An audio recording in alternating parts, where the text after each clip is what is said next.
Hi, everyone. Today on the podcast, we have Christine Niles. She is an awesome writer who encourages other writers to bring their something special, their ideas, their thoughts, and their stories into the world. And somewhere in a land far, far away, she used to be a corporate project manager. But now she manages projects like her kids and other writing ideas from home. Her and her husband also have an amazing story of how they adopted children from the Ukraine. And you can read about more about that on her About Me page on her writing blog, riverofthoughts.com. And check out excerpts of her page-turning suspense stories over at nileswriter.com. So welcome, Christine. I'm so excited to have you here. Thank you so much for having me, Lorna. I appreciate it. Oh, well, this is fun. It's so Yeah. great to chat with you on Tripartist Fiction Writers, and now I get to talk to you in person. So, Hey. yeah, this is great. So, we will just get started with, there's just a few questions. You have so much wisdom that I read about on your blogs, and just, Well, thank you. Thank you. I try to appear wise. well, you have a lot of experience. So I really think, first time writers and people that are kind of getting going would really benefit, right? So, do you mind just sharing your story of what inspired you to be a writer and your own journey, down the sometimes bumpy path to reach your writing goals? Absolutely. Well, I've been a reader since I was, I think, three, and I've been writing since about the time I could hold a pencil. I've always loved to tell stories. I've always been a daydreamer. But as I got older and, kind of grew up, and everybody said, you have to grow up and be serious. And that talent that gift kind of channeled more into business writing. And as a corporate project manager, I did a lot of status reports and a lot of very boring things. But I had taken technical writing classes, and I had done a lot of weird writing and training and stuff like that. How to open a peanut butter jar, and I wrote an installation manual for RV leveling jacks. I wrote training courses. I wrote a Photoshop training course without ever knowing how to use Photoshop, and then proceeded to go teach it. I've done a lot of really weird writing things throughout the years. But I would write stories off and on. I would get an idea and I would be inspired and I would go write it. And then I'd go another 5 years without writing anything, creative. And I guess it was right about the time I turned 40, because, these things happen when you turn 40, I think. I decided I needed to do something that mattered. Yeah. I was putting lots and lots of energy into my corporate job, and I'm like, why? And I'm like, I want to do something that matters. And writing was always the thing that I kept coming back to. Yeah.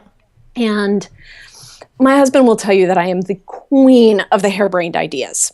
I am like, every multi-level thing that comes by. Oh, you should sell this. Oh, let's do that. And I'd be, oh yeah, that's a great idea. And then my blessed husband is the one who would stop me from doing all this, crazy stuff. No, you're not going to invest $1,000 in doing this. You're an introvert. Sales is not what you are gifted in doing. I'm like, oh, but this person says it's going to be fun. And so when I decided to take writing seriously, I knew that I had to do it differently. And I knew that I couldn't make him sacrifice for it. And I'm a night owl. I have been a night owl all my life. And I said, okay, I'm going to show him that I'm serious about this. And I'm not going to take time away from him to do it. And so I started getting up at 5 o'clock in the morning. Wow. And I am not a morning person. Not. I only got up at 5 o'clock in the morning by the grace of coffee. And by the grace of the timer on the coffee pot. Yeah. I learned that if I did not set up the coffee pot and turn the timer on the night before, that was my trigger to sleep in. Yeah. But if that coffee was made and I could smell it, I was up. And I was up and I was writing. And when I did that for 3 months straight, I got up at 5 o'clock every single morning and wrote. And I started blogging. It was horrible. The posts are still out there. But it was really bad. And I wrote about whatever I thought of. And I did it with a discipline, with a schedule every morning. And when I hit 3 months, I'd been doing it for about 3 months and I was still doing it. I was still sticking with it. And he like woke up one morning. He's like, you're actually doing this. You're actually taking it seriously and you mean it. And so he was kind of observed that. And then my birthday came around and he gave me a MacBook Air for my birthday. And I had been using this really, really old hand-me-down Dell that had come out of the trash at his office or something. Yeah. And he gave me a MacBook Air and he's like, you've proven that you're serious about this. So here you go. Go do it. And he's been super supportive. But I think it was because I showed that I was the one that was making the sacrifice for it to start with. And I think that meant a lot to him and to the family.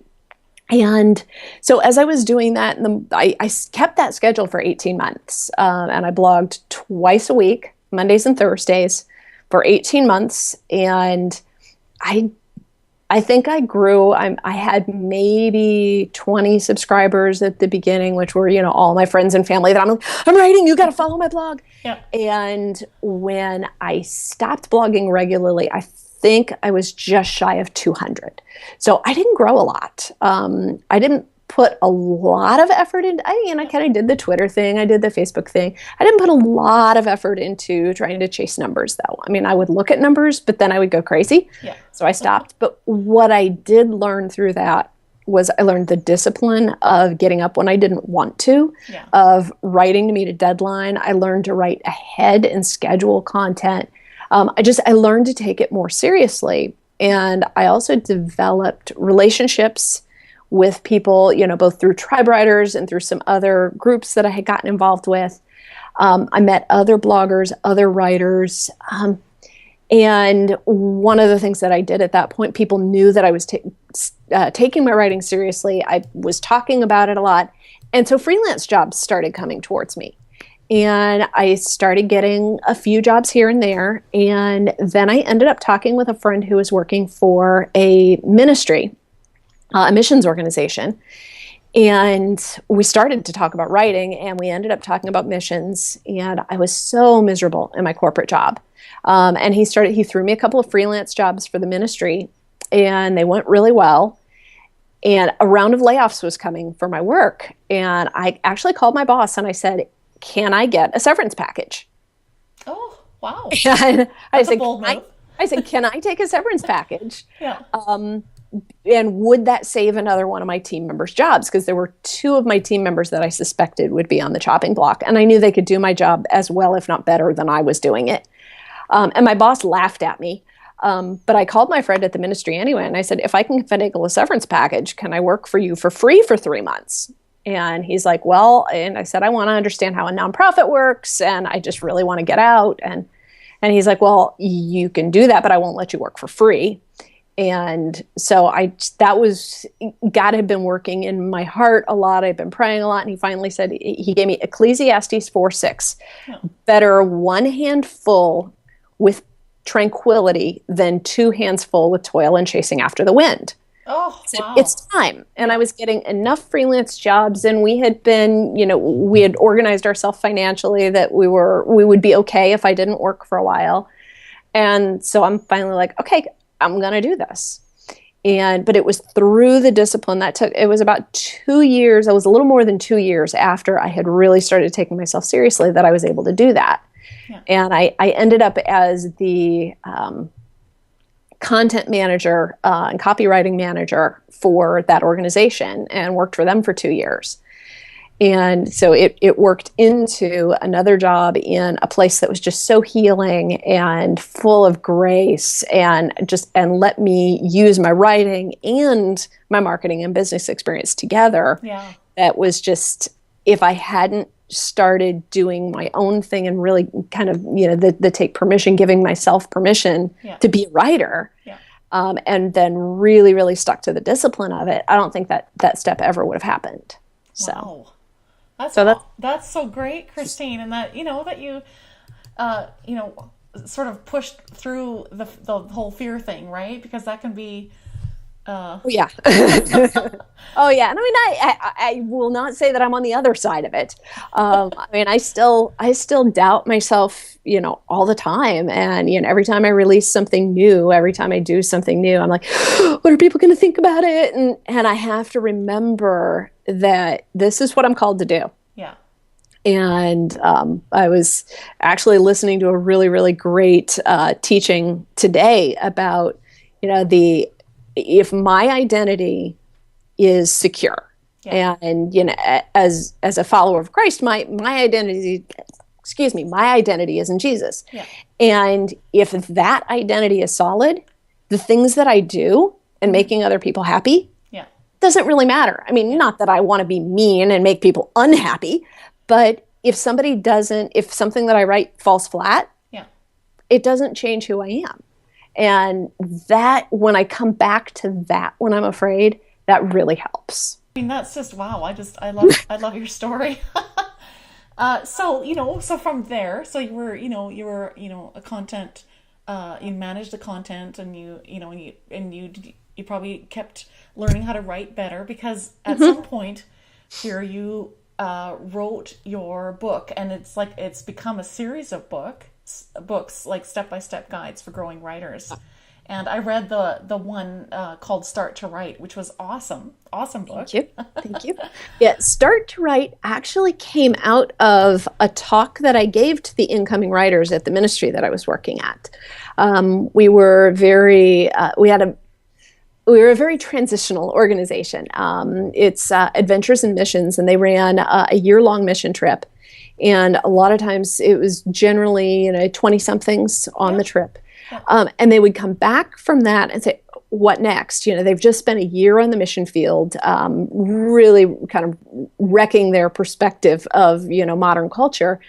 And a lot of them had struggles with getting back into, just the general work world and things like that. And so we had a transition program called the Center for Global Action that gave them another year to work. They interned and worked with the organization half of the time, and then they studied discipleship and kind of made plans for what their next step was and what God was calling them to do. And so they came in on a semester basis and rotated through. And so I usually had anywhere from, 4 to 7 or 10 of them at a time that were working in various roles in the organization, but using writing and storytelling. And so as they would come in for a semester, I would give them a talk that was kind of the 8 things I wish I knew when I started writing. Yeah. And that turned into Start to Write. I was the 3rd or 4th time I was giving it. One of my staff writers was like, you want to make a book out of this? I'm like, huh. And I'm sitting there holding, 10 pages worth of notes. And I'm like, I guess I could, make a Kindle thing out of this. And so it was originally published as 8 Essentials, Keys to Success for New Writers, which was not very SEO optimized. And so just this past year, a few months ago, I rebranded it and was working on a time management for writers book, and starting into that. And I realized that one of my things that I do very well is break things down into steps and kind of teach people step by step how to do something. Yeah. And so that's where the step-by-step guides for growing writers came from. And so I've got a few of those in the works on the planning board. Time to Write will be out hopefully by the end of the month. For a project manager, I'm really, really awesome at following my own schedules, my own plans. Yes, so good at that. But hopefully going to have that one out here shortly. And then I've got another one planned about planning your writing. Okay, that's good. I've got, I'll do one on self-publishing. I have a launch checklist out, and that's available at my blog. So I'm doing a lot of kind of step-by-step how to kind of cutting through the overwhelm that is being a modern writer. Yeah. So that's really good. Yes. So Christine, would you just share maybe just a few of if someone is like a first-time writer, say, for instance, and they have an idea for a book, maybe in their head, and where would they begin? Or even if they don't have their ideas, where would they get ideas from? I don't know. Like, where would they begin? Because this is all new. They don't have any idea. So you probably have lots of tips. Yeah. And ideas are one of those things that either you have too many or you have not enough. It's like there's never really that sweet spot of, I've got just the right number of ideas, like Goldilocks. Excuse me. I mean, there are times when I'm just really dry.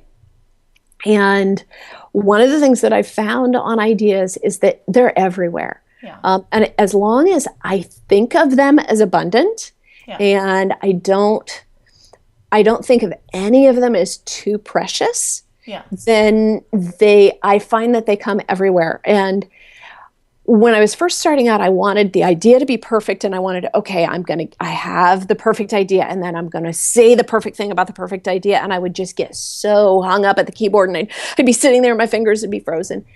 And the better I got at just observing and looking around. And I remember after I started taking myself seriously as a writer, I was still traveling a lot for work, and I'd be sitting in an airport, and a person would walk by, and they would have, a real brightly colored jacket, or, an old woman with a really fun hat, or, somebody who was, dressed in a cocktail dress getting onto an airplane.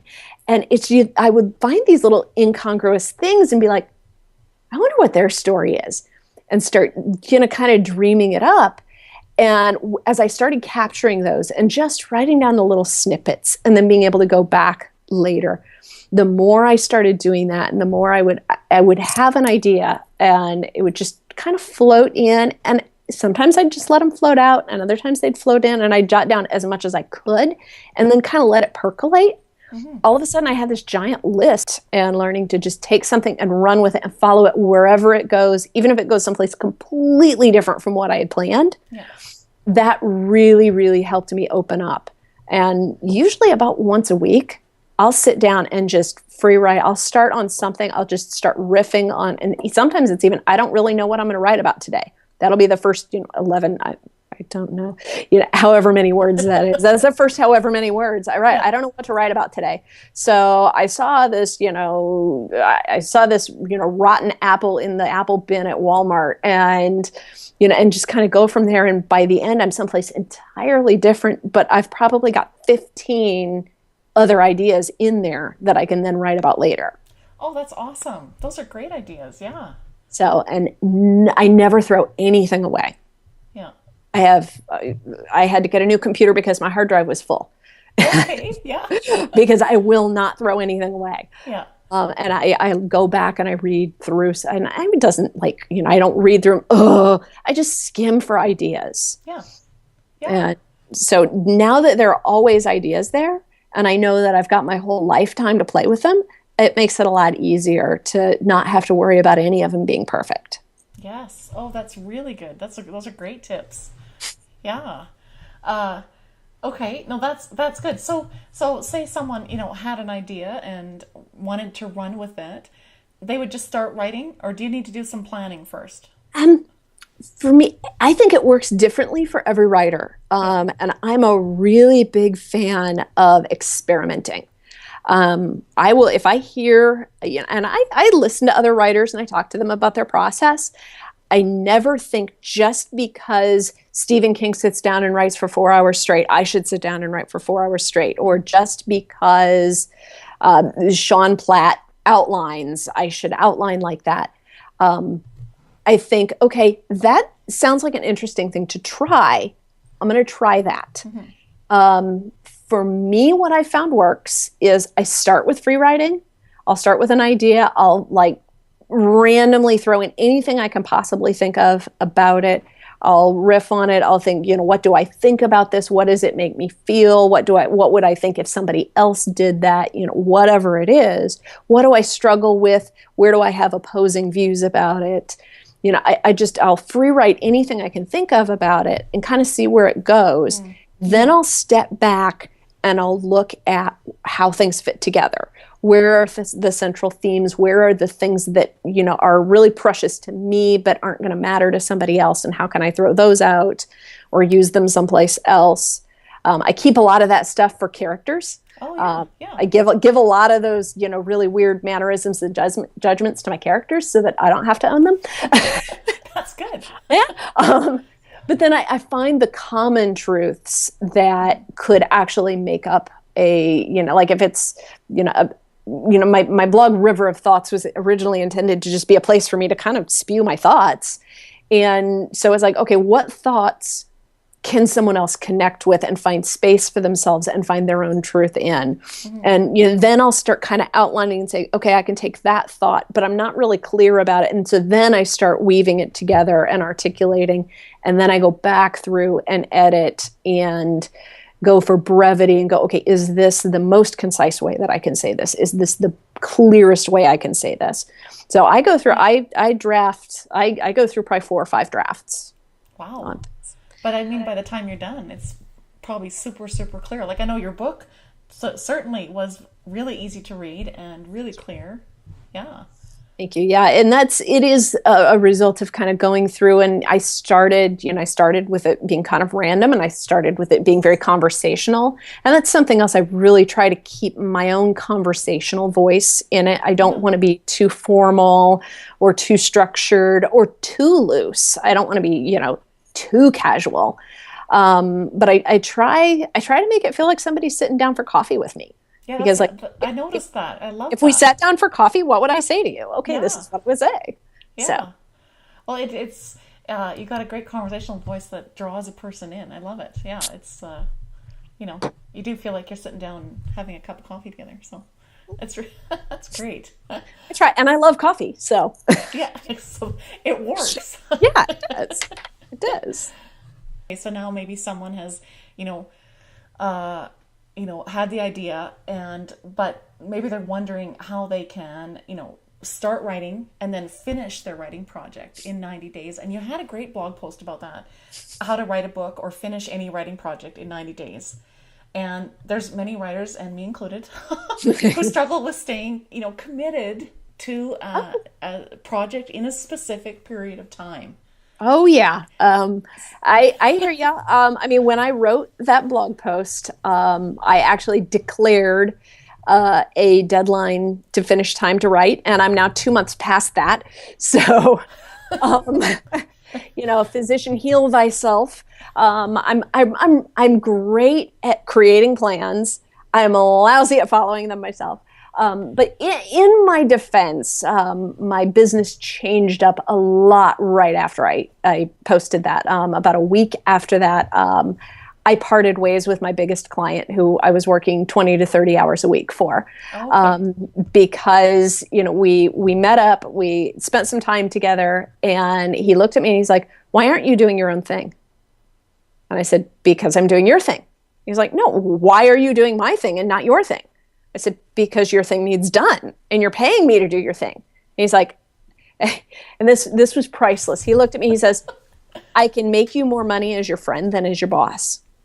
I love that. Like, that's great. Like, you need to stop helping me, and you need to do your own thing. It's your time. Yeah. And it really took him pushing me out of the nest. And I'll say at that point, I probably took about a month where I was supposed to be finishing time to write, and I spun. I'm like, okay, well, what does that look like? What does that mean? And that was when I did put together Start to Write and got that out, because I knew I had it, 90%, and I could get it done. And something was hanging me up on time to write. And part of it I figured out was I wasn't following my own advice. Yeah. And so I've kind of gone back to the drawing board on that. But what I've done is I'm taking my old project management experience, and one of my gifts is kind of to make order out of chaos, and to take all of this stuff that's floating around out there and all of these ideas and this is what I had to do for myself that month, was basically go through, and every project, every idea I had, I stuck down on a sticky note. Yeah. And I moved my office into my basement because I have nice clear walls, actually right here behind me. Yeah. And these walls were covered in sticky notes all the way around. My family was ready to lynch me because I covered this thing in sticky notes, and I had sticky notes of fiction projects and ideas I had. I had nonfiction projects and ideas. I had consulting and coaching things that I wanted to do, and all these different products that I needed to do. And I had to get through it all and then figure out, okay, what is strategic? What makes sense to me? What do I need to be working on? And then what order do they need to go in? Yeah. And I did fall back on that 90-day thing, because for me, 90 days is long enough for something to matter. Yeah. It's long enough to do something that's appreciable. Yeah. But it's also short enough that every day matters. Yeah. And you can schedule some breaks in there. You can schedule weekends, or, if you're hustling on the side and have a day job, you can schedule some breaks so you don't completely burn out. But 90 days is every day matters. Yeah. And if you don't stick to your plan and you start missing, what you're doing isn't going to happen. And so it gives you that sense of urgency. And the very, very first thing in my 90-day worksheet is to identify your why. Yeah. And write down why you're doing this. Because if you don't know why you're trying to accomplish something, mm-hmm. if you're just accomplishing it for the sake of accomplishing it, then you're spinning your wheels. Yeah. And you're going to lose steam in the middle of it. And you're going to be like, why am I even doing this? And you're going to throw it away. Yeah. Or you're going to let doubt creep in and say, well, okay, I'm not good enough to do this, and it doesn't really matter anyway. You're going to have those moments of doubt. And I mean, every single project I do, I'm like, who am I to do this? And, then I have to look at it and say, okay, who am I not to do this? Yeah. But in that time when I'm saying, who am I to do this? If I don't have a really solid why, and I don't have a deadline and a sense of urgency about, getting it done, then it's not going to happen. Yeah. So that's kind of where that came from. And, having a lot of practical tools and certifications and training and things like that mean that the how to do it and how to put it into a plan, to me, I take that for granted because I've done it for so long. Yes. But yeah. In talking to other writers, they're like, you put it on a calendar? You put dates to things? I'm like, yeah. And it was just such a novel concept that, to me, it was just something that I do. And it's the only way I can keep myself moving forward. Because if there's not a date on it, then heck yeah, I'm going to sleep in. If I don't have to do it, of course I'm going to sleep in. But yeah, so that's kind of where that came from. And I actually gave a talk on it at the Tribe Conference in September. And people came up to me, and I challenged people. I'm like, okay, you've been through this conference. We've talked about all of these really important things that you need to learn, and you've learned all this stuff, but now what are you going to do with it? It's like, it's so easy to leave a conference and have all this information and be overwhelmed. I like driving to conferences because then I have car time on the way home, where I can process. But it's like I process and I process and I process, and then I don't apply it. Yeah. And so I had the last practical session before the final keynote. And I'm like, okay, guys, you've got all this stuff in your head. Now, what are you going to do with it? Let's set a goal for 90 days from now. Yeah. Okay, what are you going to do in 90 days? And, let's put a why to it. And then what has to happen to make that happen? Yeah. And so I walked everybody through that process. And that's what the worksheet's available for free download on my website. And, it's there to help people through that and kind of walk them through that process. Oh, that's so great, Christine. And so I encourage everybody, go to Christine's. It's on the River of Thoughts, right? Yes, yeah. riverofthoughts.com. It's part of the Growing Writer Survival Kit. Yeah. Just right there on that front page. Yeah. So. Oh, that's awesome. So go and get that. That'll really help you if you're, working toward finishing a project. And because I think we all need that time management thing. As writers, sometimes we like to live in the, airy fairy world and Yes. Oh yeah. And it's good to be there sometimes. And when you're free writing, this is one thing I love about writing in the morning, even though I absolutely despise getting up in the morning. I love to write at a time when my brain hasn't really kicked in yet. So that really is my airy fairy time. I'm still kind of half asleep and I'm still in dreamland, and my imagination can kind of just run and do its thing before my brain jumps in and says, well, that's stupid. Because when you're trying to write, you really don't need that half of your brain saying, that's stupid. Yeah, exactly. And my brain does that. It does that a lot. And so I have to write when that part of my brain's turned off. Yeah. And I do not edit well at 5 o'clock in the morning. Let me tell you, do not ask me to proofread something at 5 o'clock. No. Well, don't ask me to proofread something at 3 in the afternoon either. I'm a terrible proofreader. But that's why I have beta readers. Oh, no, that's great. But no, that's really good. So, I love the different, topics that you talk about on your blog, riverofthoughts.com. And we kind of touched on this maybe at the start a little bit, but you do have a few blog posts that help, to help writers get over resistance, like different things like fear of failure, quitting on their goals, insecurity, that all these different things that we all face, right?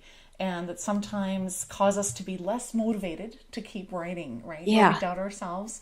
So would you just share how, some of those tips on how maybe we could move forward with our writing and get sort of through the resistance? Yeah. And all of those come from my own fears. I don't write those things because I have them all figured out and all conquered. I write them because I need to hear them myself. Yeah. Fear is the number one thing that gets in the way of writers. Yeah. I know so many people, every time I go to a wedding or a family get together or whatever, you always have that one person you run into who says, I would love to write a book someday. And if you drill into that, if you say, well, why not? Oh, well, I'm not good enough for, my idea probably isn't, nobody would want to read my book.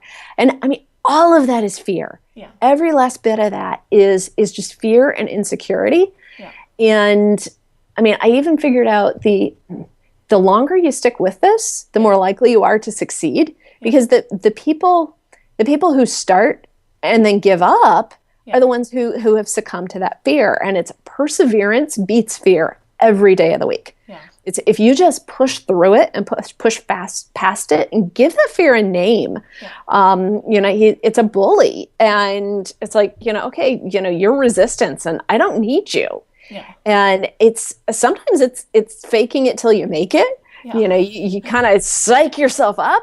But having community of other writers and knowing some other writers and being able to, you don't want to get so insulated in that community that you lose touch with reality. Yeah. But having other writers who actually get it and who can encourage you on days where you're down, and just having a few trusted friends who are your cheerleaders who will, no matter how bad something is, will tell you that there's gold in it. Yeah. I have a couple of people who are just, no matter what I write, no matter how awful it is, they will tell me it's wonderful.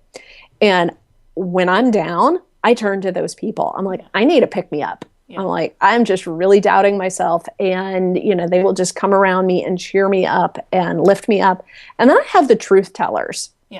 Who, when I actually do need that dose of reality, I'd be like, oh, this is the best thing I've ever written. And they're like, well, it really could use some beefing up here, or really you ramble a little bit too much here. Yeah. And having the community of people and knowing which ones to go to at various points when you're feeling those different things is really important. Yeah.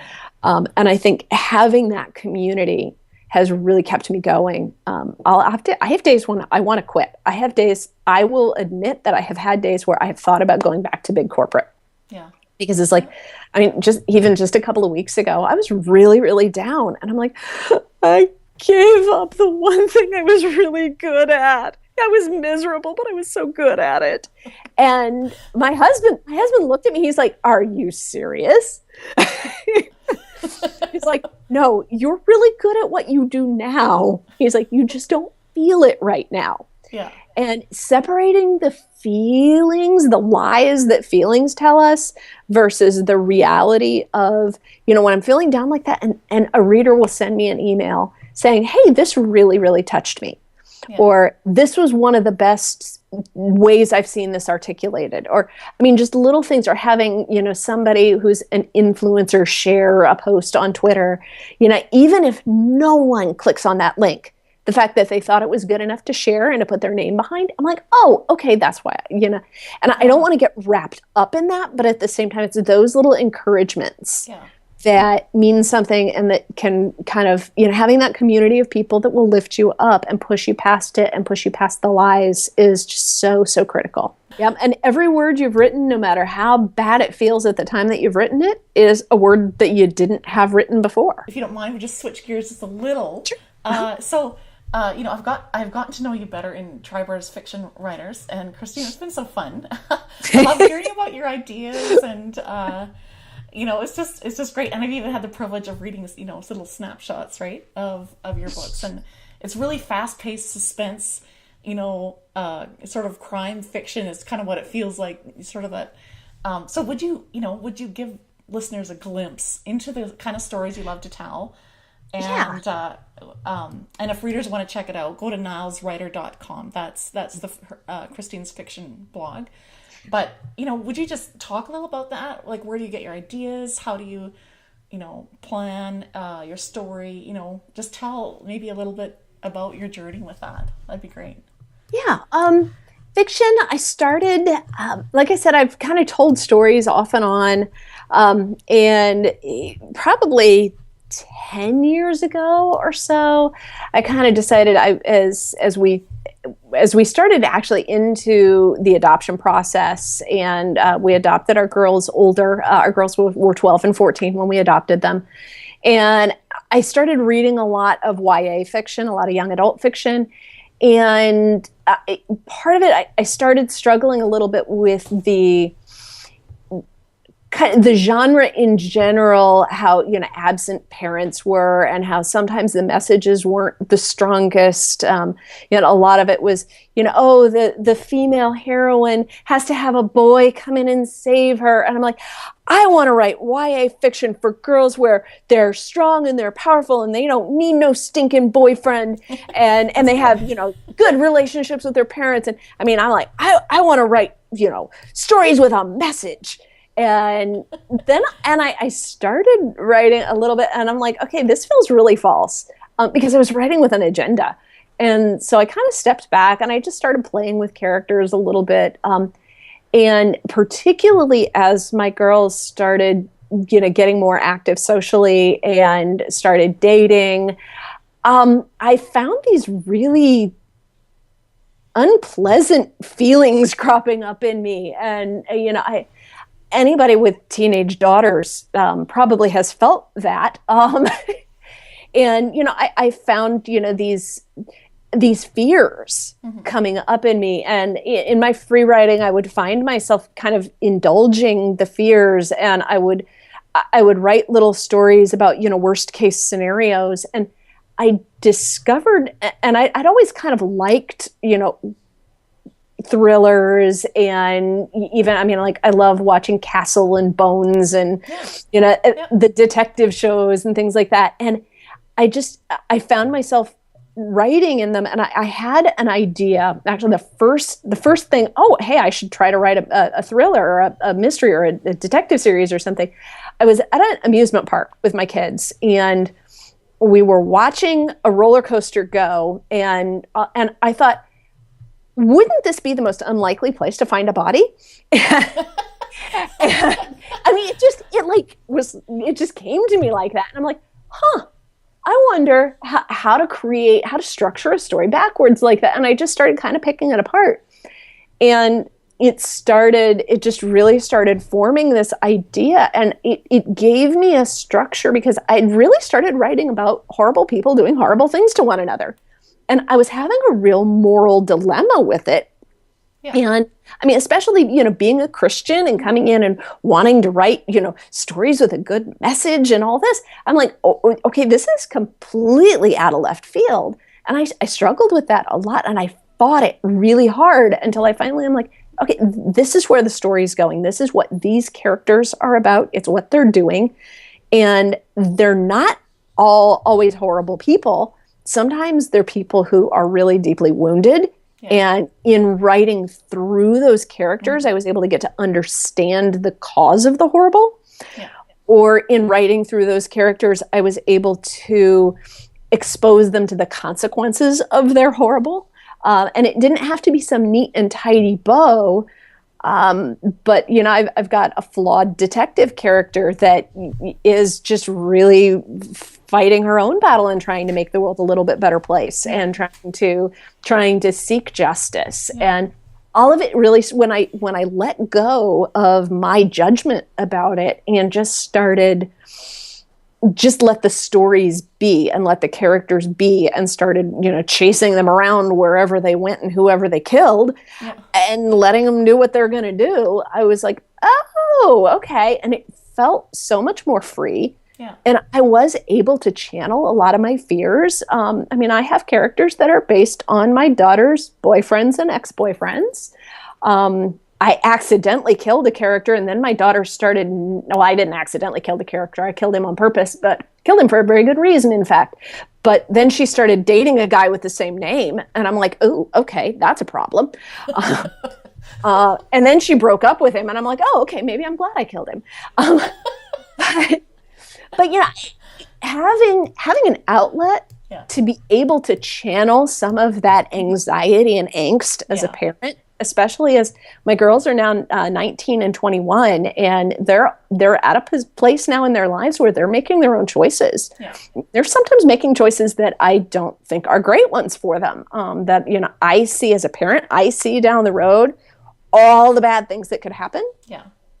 And if I don't write about those, they wake me up at 3:00 in the morning with my actual daughter's faces in the dreams, as opposed to when I'm able to write them through and work through those scenarios and then, you know, kind of let them go. Yeah. It really works. Yeah. So that's kind of, I mean, we learn in Tribe Writers about worldview. And, you know, for my nonfiction, you know, my worldview is, you know, I help growing writers take the next step in their writing. And I love to help people. And every writer has something worth saying. You know, that's my worldview there. But my worldview in my fiction is horrible people do horrible things to each other, and they eventually get what's coming to them. Yeah. And I mean, that's my fiction worldview. And getting what's coming to them doesn't always come on the timeline that I would like, but it happens. And as a writer, I can make it happen. Mm-hmm. But I do have to stay kind of true to the natural consequences thing. And so it's been really interesting. It's been really fun to do that. And it's been a really good, healthy outlet for me. Yeah. Oh, no, that's really great. I love that. I love how you can, you know, and just how you work through, you know, because I've had similar things. My first book was about terrorists, right, in Russia. And so when you know, you have to work through what is it that you need to write about, right? Because every writer, there's something different because they're each coming from a different place, right? Yeah. And and I still do have that YA trilogy kind of sitting on the back burner. And actually, that's probably the thing that there are the most excerpts of on my blog. Yeah. Because I just started writing scenes for this. It's my zombie Bible story.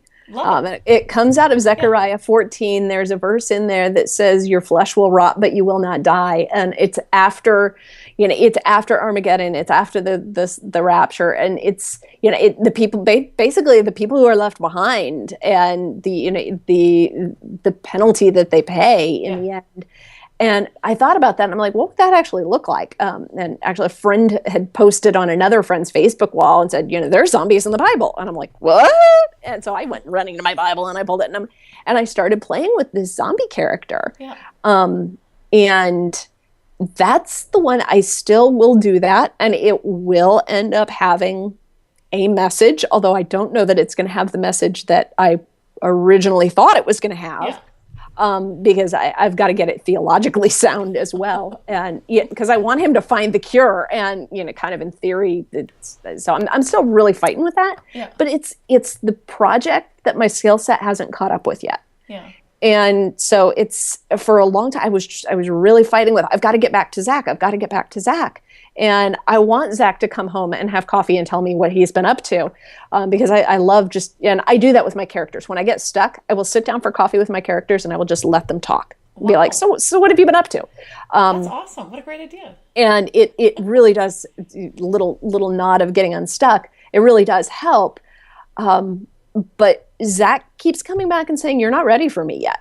And he's right. And so I'm working on some other stuff. I've got to get into a different mental place, and I've got to get my skill set up to a different place. And then I will go back and I will do Zach, and he will be awesome. Oh, that's so great. And I love it, Christine, that you're so, it's like you've developed this huge awareness of yourself and what you're ready for. I mean, I think that's one of the things that's important. Wow, you should write a book on that. I just thought of that now. Have you ever thought about developing awareness for writers? Like, because you are so intuitive about, whether you're ready to write this character, whether you're ready to write this book. I mean, that would be an excellent. I love that. I just wrote that down. So that's going onto the idea wall now. I love that, because I'd never really thought of myself as being aware of that. But you're talking, and as you point, aware, right? And I do that. Break that down for others. That would, because I'm honestly not sure how. If you're intuitive, it's an instinct thing, right? But for some people, it's not intuitive. So if there was a way you could break that down for other writers. I'm going to have to do some work on that. I like that, because I am highly intuitive, and it's just, it's like the puzzle just fits together in my head. But then one of the things that I've trained myself to do through project management mainly is, okay, I see the puzzle pieces together, but I still see the pieces. So, okay, now how do I pick those pieces apart and communicate them to someone else? Yeah. And I have gotten pretty good at that. So when I'm intentional about it, I really like that idea. Okay, cool, awesome. New one on the plan. That's great. And that's where ideas come from. Well, sometimes it's just from conversations, right? Yeah. Oh, absolutely. Yeah. Absolutely. Yeah. No, that's really great. So a couple more questions. I just wanted to ask you I saw that you had joined with a few other writers in collaborating with other authors. So if there's people that are thinking about collaborating, is there like some tips on that? Yeah. First of all, think generosity. Yeah. The collaboration pieces that we've done have all been about introducing our audiences to each other. Okay. Not one of them has been about making money. Not one of them has been about, I'm going to attach myself to an author who's doing great, and then, I'll make money alongside her. It's very much been authors who want to share, authors who have something in common, we've done authors in very different genres, but with similar, just general philosophies and worldviews about things. Because a lot of readers are multi-genre. You have some readers that are just, I only read thrillers, or I only read romance, or I only read historical. But most readers are pretty voracious. Yeah. And most readers will read anything in multiple, maybe not all genres, but will read multiple genres. Yeah. And so I've found some writers that I really respect. And that's another thing, is make sure that you're connecting with writers who are, kind of in the similar place with you. I would never expect, Stephen King to do a collaboration with me. But, I also, want to find other writers that I respect, but that they can respect me as well. I want to honor their audiences. If they share my work with their audience, I want to be up to par. And, so finding the right people to collaborate with on that and people that you trust, and people who are all in it for the same reasons. Yeah.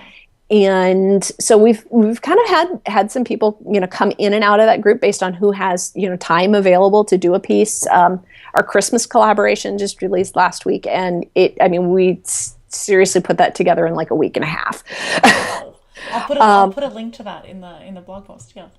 Yeah, and it's up, and we've set as perma-free on all of the major retailers, and the goal is simply to get exposure. The goal is to share it with our audiences, for each of us to expose their audiences to the other writers that are involved, and it's been magical. It is awesome. so fun, and I mean.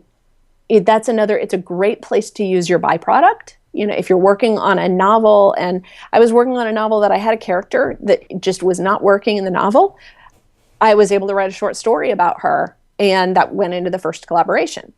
And it was a character that I wanted to do more with, but it just didn't fit in the novel, and so I did a spinoff, and that was my character, my story for the first collab. And so, you're able to use those things that if you were thinking, if we go back to the scarcity and abundance of ideas, if I was thinking, I love this idea and it's so precious and I have to fit it into this novel, then you're going to try to cram it into something that doesn't work. But if you say, I can use it someplace else and tuck it away to the side, and then something like this comes, I can write a story about Riley. Great. And then kind of that magic of things coming together when they're supposed to. And it's every time I've tried to rush something, it just has completely fallen apart. And every time when I've just kind of sat back and waited, and not inactive, but just was patient, then it all comes together at the time that it's supposed to. That is such great advice. Wow. That's part of that awareness thing, I think, too, right? Isn't it? I think so. And it's taken me a long time to get there. I am not a patient person. Yeah. I am not patient. I am super type A.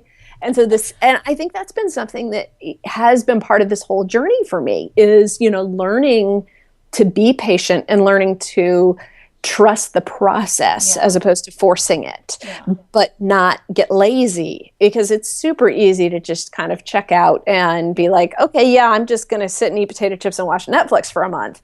I mean, that is super, super tempting. Yeah. And when you get into the spin, it's really easy to do. It's like, I don't know what step to take, so I'm not going to take any. Yeah. And that's when I would just say, take one. It doesn't matter. I actually have a note here. With experimentation, nothing is permanent. Yeah. In this world, it's never been a better time to be an author because we have access to everything, and because nothing is permanent. Mm-hmm. In the old days, once you submitted that manuscript to a publisher and to an agent and all that, it's like it was pretty set, and there wasn't a lot of opportunity to go back and do something different, or there wasn't. I mean, once they had it and once it was printed, they'd print 1,000 copies of it or 10,000 copies of it, or, if you're really lucky, 1 million copies of it. And then you find the typo. It's like now it's, okay, I fixed the typo. I re-upload it to Amazon. Yeah. So and I would never suggest not doing something the best you can, but at some point, you pick something and go with it. And if it doesn't work, pick the next thing and go with it. And you can experiment. And there's a tremendous amount of freedom because it's so, you can get a book up on Amazon for free. Yeah. Or for next to free. I bought the Scrivener application, which is $40, and I use it. It's paid for itself 1 million times over because I actually format books for other people. Yeah. And it's if you can use the application, there's a learning curve to it, but you figure it out. You can compile your book, you can upload it to Amazon for free, you can create a really decent looking cover on canva.com. Although I have an amazing designer, Brad Blackman, chrome47.com. Shout out to Brad. He did the cover for Start to Write and Time to Write, and he's amazing. Yeah. And I love Brad. Go pro if you can. Advice. Yeah. But if you can't, if it's your first thing, don't let that hold you back. And I think that's my bigger advice is you can iterate. When I did 8 Essentials, when I first released it, I used a free book cover template. Yeah. That was, it was free. I tweaked it out. I played with it. I did it in Word, which is the most horrible application to ever try to do anything graphic in. But it's what I had. Yeah. And it was free. And I did it and I got it up and I did it to learn how to put something up on Amazon. And then I'm like, okay, I can make this better. And then I was able to iterate it and I was able to go to a pro and get a cover done and, invest a little bit in making it more professional. And so nothing is permanent and nothing is so critical that you can't change it later. You can't fix it later. And I've got a friend, Whitney English, who is an amazing entrepreneur and coach. And I mean, she says, go ugly early. Yeah.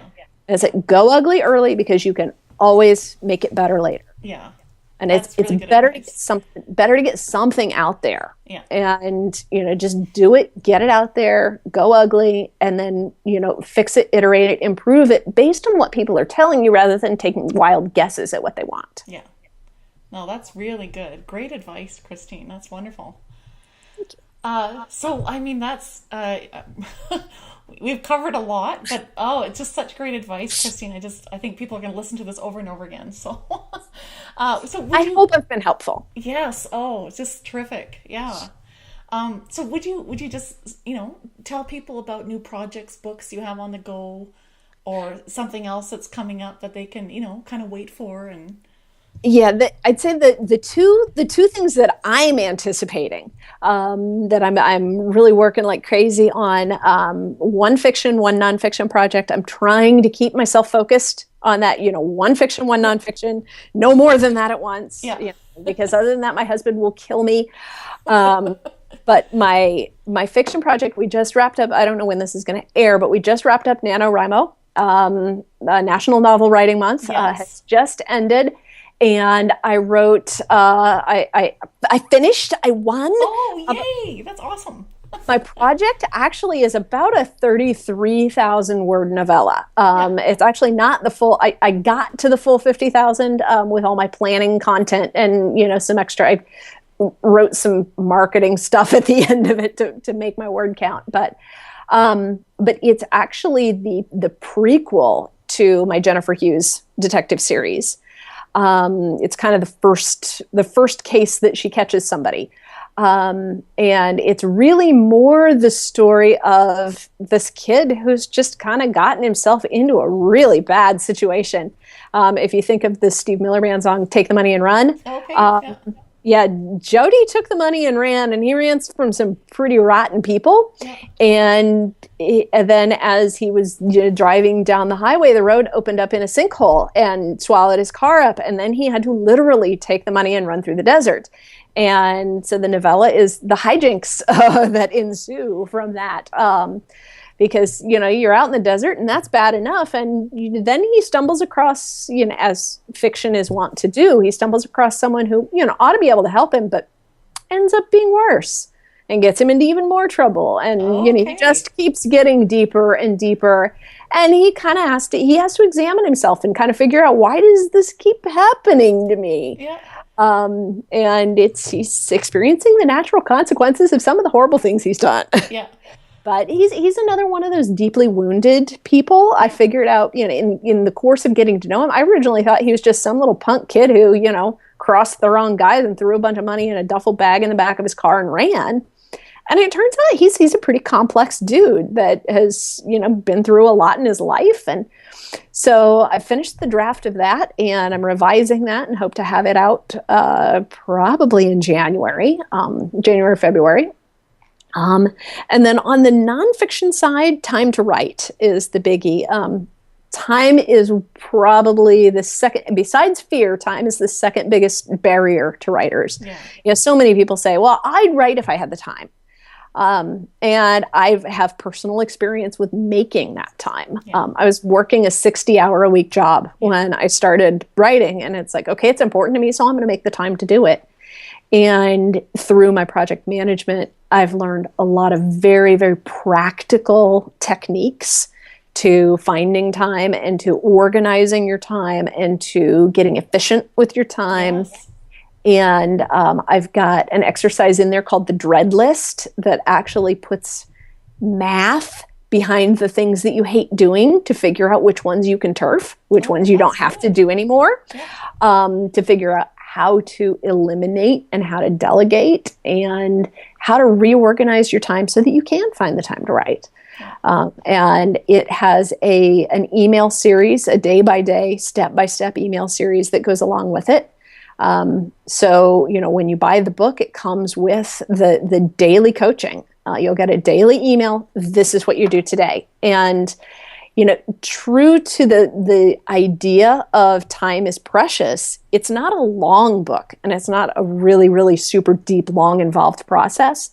It's if you put in 15 minutes a day, 10 minutes a day for a couple of weeks, you can figure this out. Yes. And so it walks writers through that process of getting a hold of your time, getting a handle on it, restructuring, and, kind of figuring out how to make the time to write what matters. Yeah. Wow. So really looking forward to both of those. Thank you. That's awesome. I am too.